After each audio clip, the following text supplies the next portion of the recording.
Veçse janë thjesht 3 rrokje, kastrati. Në një vend naftëmbajtës si Shqipëria, sa herë që nis një luftë diku, në Shqipëri nisin po të njëjta debate. Pse u rrit çmimi i naftës në këto nivele? Pse në pikën kufitare me malin e zi bëhet autokolon me makina që janë nisur për të furnizuar nga ana tjetër e kufirit? Pse i ashtu quajtur i bordi transparencës nuk bën transparencë si llogaritet çmimi i naftës? Pse akciza është kaq? Pse TVSH-ja është aq? Edhe tjera si këto. Një vend naftëmbajtës si Shqipëria, në baraqet mediatike, po dhe nga kjo sallë, vërshojnë flamurtarët e anti-akcizës, anti-akcizistët, ose aktivistët e anti-akcizizmit. A thua se zbuluan sekretin e fshehur miliona vjeçar të thellësive të nëntokës, sepse nafta shqiptare është më e shtrenjtë se nafta malazeze. Gumzhim, zhurmë për të mos thënë ca të vërteta bazike. Po, akciza duhet të ulet, sepse është e padrejtë që në kohë të turbullta ku rritet çmimi i naftës në tregjet globale, qeveria shqiptare të rrisë të ardhurat përtej parashikimeve buxhetore, jo përmes luftës kundër informalitetit, por thjesht sepse u merr më shumë para atyre shqiptarëve që i paguajnë taksat.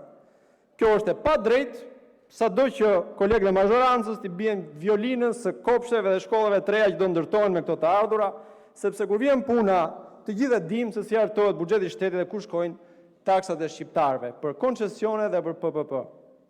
Akciza duhet të ulet, por propozimi i këtij projektligji që të ulet me 20% është po aq arbitrar sa edhe çmimet e naftës që vendos bordi i transparencës. Fare mirë mund të vendosë një mekanizëm i cili e balanconte nivelin e akcizës me çmimin në tregjet globale, duke ruajtur parashikimet buxhetore nga akciza, as më shumë e as më pak. Por strumbullari këtu nuk është akciza. Strumbullari është ky. Furnizimin e shqiptarëve me naftë në dorë praktikisht e ka një njeri. Shefqet Kastrati. Pak më parë u ngrit Erion Braçi dhe akuzoi Berishën sepse s'kishte guximin të përmendte emra, por kur erdhi puna dhe ai era nga Kina, nuk e përmendi emrin, foli për modelin e tregut. Jam i bindur që do ngrihet Taulanti dhe më akuzoi se po u bien qafë padrejtësisht biznesmenëve, siç bëhej një herë që persekutoheshin kulakët, se kështu bën gjithmonë. Veçse janë thjesht 3 rrokje, kastrati, që është bërë si në fet hebraike, që nuk mund të përmendej emri i Zotit, se ishte mëkat, i Javejt, kështu dhe në oligarkinë e Edi Ramës. Megjithatë, është ky njeri bashkë me njeriu tjetër, me Edi Ramën, që përcaktojnë çmimin e naftës në tregun shqiptar, i cili është më i lartë në rajon, pavarësisht akcizave dhe taksave, dhe pavarësisht se si luhatet çmimi në tregjet globale. Sipas një studimi të publikuar në mars të këtij viti nga Qendra Studimore Altax, çmimi i naftës në Shqipëri duke lënë mënjan akcizën dhe taksat është deri 40% më i lartë se në vendet e rajonit. Atëherë, cili është justifikimi për këtë? Se nafta njësoj importohet nga lindja e mesme, si për ne dhe për vendet e rajonit, kostot e importit janë të njëjta. Madje ne kemi det dhe porte, që ua kemi dhënë oligarkëve, ndërsa Maqedonia e Veriut nuk ka as det dhe prap e ka çmimin e naftës përtej taksave 40% më të ulët se në Shqipëri. A ka ndonjë bord që mund të bëjë transparente përgjigjen ndaj kësaj pyetjeje? Sigurisht që nuk ka, sepse përgjigja është që çmimet e naftës nuk reflektojnë kostot reale të importit. A ka ndonjë bord që mund të na thotë se sa janë marzhet e fitimit të kompanive të importit të naftës në Shqipëri dhe kush i monitoron ato? Sepse në momentin që flasim, ka qenë vetëm një përfaqësues i Kastratit që ka dalë në studio televizive dhe ka thënë që s'na del hesapi, por punojmë me humbje, ka thënë.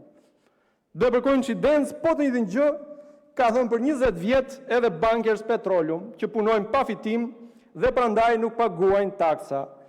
Dhe meqense po justifikoni akcizën me faktin që do mbush një ark nga buxheti i shtetit, atëherë si justifikoni taksat e munguara për 20 vjet nga Bankers Petroleum? Si justifikoni gjobën për 100 milion eurosh që drejtoria e përgjithshme doganave e vuri Bankersit në maj të vitit 2019 dhe që ministret tuaja e falën? Pa dhe kujt ishin ato 100 milion euro që ju i falët, të babës apo të shqiptarëve? Dhe sot që gjithë nga hina e batërdis që është bërë me naftën shqiptare është nën hetim nga SPAK-u, vendburimi i Patos Marinzës ka arritur në fazën e fundit të shfrytëzimit dhe po shkatrohet barbarisht, duke lënë në shtres sasi të konsiderueshme rezervash nafte që vështirë se rikuperohen. Shqipëria është një vend naftëmbajtës, të një nafte me viskozitet të lartë, të ngjashme me naftën e Venezuelës, për të cilën bëhen luftra dhe përmbysen diktator, dhe nuk ka një rafineri nafte.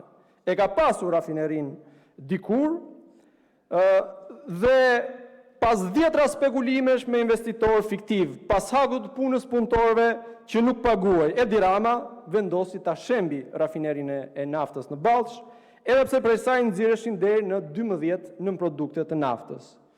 Tashmë, vetëm nxirr naftë bruto e hidh në treg. Si në ato vendet e Afrikës, ku i vetmi përfitim i vendasve është puna për nxjerrjen e mineraleve që paguhet disa qindar ka ora. Nuk janë as taksat, as përpunimi, as mirëqenia. Vetëm nevoja oligarkëve për kadër lirë pune për zhvatjen që i bëhet pasurive kombëtare. Le themi një të vërtet të thjesht, që din të gjithë shqiptarët. Nafta shqiptare do duhet të menaxhohej nga shteti shqiptar, por jo nga një shtet hajdutësh, por një shtet që llogari përpara popullit shqiptar.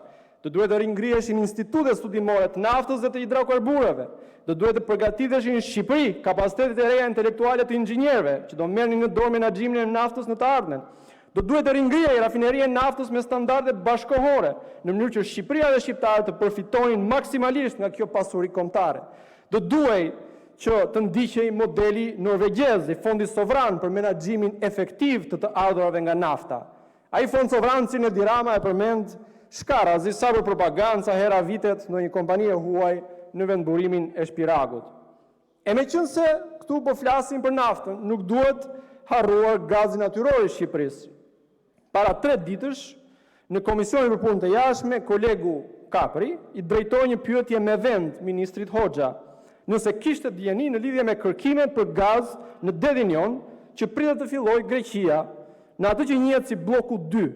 Këto kërkime zhvillohen në zonën ekskluzive ekonomike të kontestuar midis Shqipërisë dhe Greqisë, për sa kohë që kjo çështje nuk është zgjidhur. Ministri Hoxha përgjigj se nuk kishte informacion për këto shpime që pritet të fillojnë në fund të 2026-s apo fillim të 2027-s.